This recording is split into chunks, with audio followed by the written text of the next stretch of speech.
नमस्कार, आप देख रहे हैं गवर्नमेंट एस्ट्रोलॉजी चैनल और मैं तकराम ठाकरे आप सभी का स्वागत करता हूं।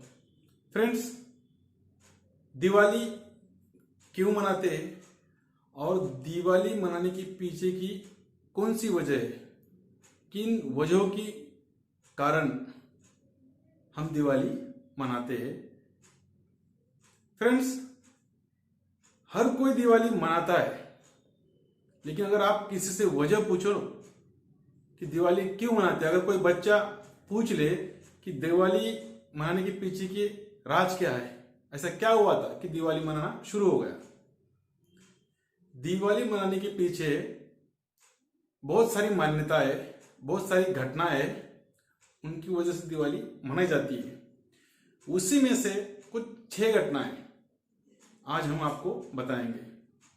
फ्रेंड्स, जिस वक्त समुद्र मंथन हो रहा था, जिस वक्त देवगण दानवगण समुद्र मंथन कर रहे थे और उस समुद्र मंथन में से 14 रत्नों की प्राप्ति हुई थी, तो जब देवगण दानवगण समुद्र मंथन कर रहे थे, उस वक्त कार्तिक मास की अमावस्या को, ध्यान से सुनना दोस्तों, कार्तिक मास की अमावस्या के रात को महालक्ष्मी माता का समुद्र के अंदर से उदय हुआ। माता महालक्ष्मी समुद्र के अंदर से प्रकट हुई, यानी माता महालक्ष्मी को 14 रत्नों में से एक रत्न माना जाता है।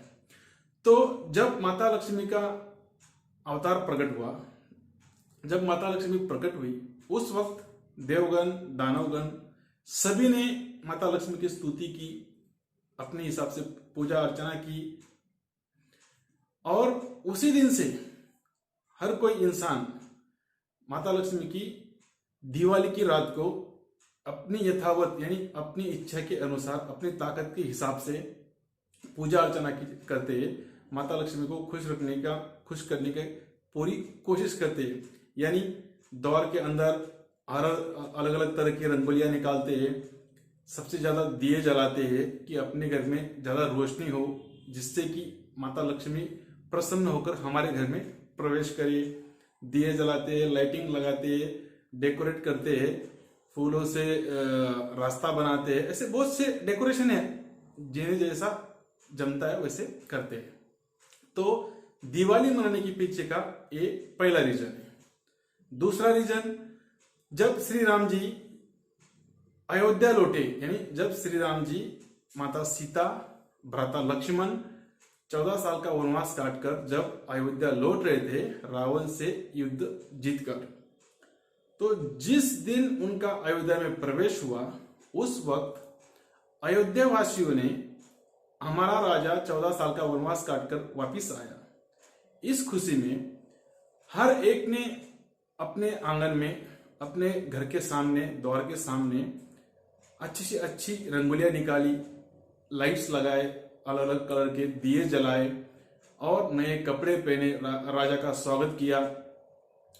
राजा का औक्षण, यानी राजा के सर से दिए उतारे, राजा की पूजा की, और साथ साथ हमारा दानशूर राजा वापिस आया, इस खुशी में एक दूसरे को मिठाइयां बांटी, और उसी दिन से मिठाई बांटने की प्रथा शुरू हुई।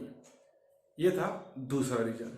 तीसरा रीजन, जब मां दुर्गा ने राक्षसों को मारने के लिए, राक्षसों का वध करने के लिए मां काली का रूप धारण किया, जब मां दुर्गा ने राक्षसों का वध करने के लिए मां काली का रूप धारण किया, उस वक्त उन्हें बेहद क्रोध आ गया था। इतना ज्यादा क्रोध था कि जो सामने आ जाए उसकी मुंडी काटकर फेंक देती थी और हाथ में लेकर घूमती थी। उनको काबू करना किसी के बस का काम नहीं था सिवाय शिवजी। तो उस वक्त शिवजी उनके सामने जाकर लेट गए और गलती से मां काली का उनके छाती पर पांव गिर गया, और जैसे भी उनके छाती पर पांव गिरा, मां काली का जो गुस्सा था वो खत्म हो गया। और इसी दिन, यानी दिवाली के दिन, इसी वजह से मां काली की पूजा भी की जाती है। यही मेन रीजन है। ये हुआ तीसरा रीजन। चौथा, जब महावीर जी तपश्चर्या कर रहे थे मोक्ष प्राप्ति के लिए, जब उनकी तपश्चर्या पूरी हो गई और जब उनको मोक्ष मिला वो दिन भी दिवाली का ही था। तो दिवाली मनाने के पीछे ये भी एक रीजन है। पांडव उनका 12 साल का वनवास और 1 साल का अज्ञातवास यानी 13 साल का वनवास पूरा खत्म कर कर जब इंद्रप्रस्थ लौटे तो वो वक्त भी दिवाली का ही था। तो उस वक्त भी उनका जिस तरह श्री राम जी का स्वागत किया था उसी तरह पांडवों का भी इंद्रप्रस्थ में स्वागत किया गया था।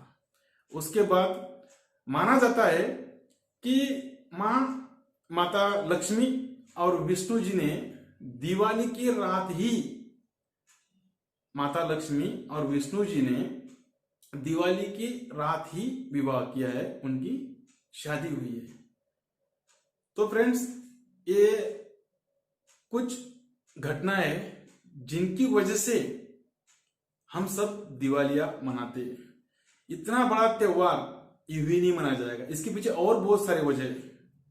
अगर मुझे पता चले तो जरूर मैं आप लोगों के साथ साझा करूंगा, लेकिन जितना मुझे पता था उतना बताने की कोशिश की और उम्मीद है आप सभी को अवश्य पसंद आएंगी।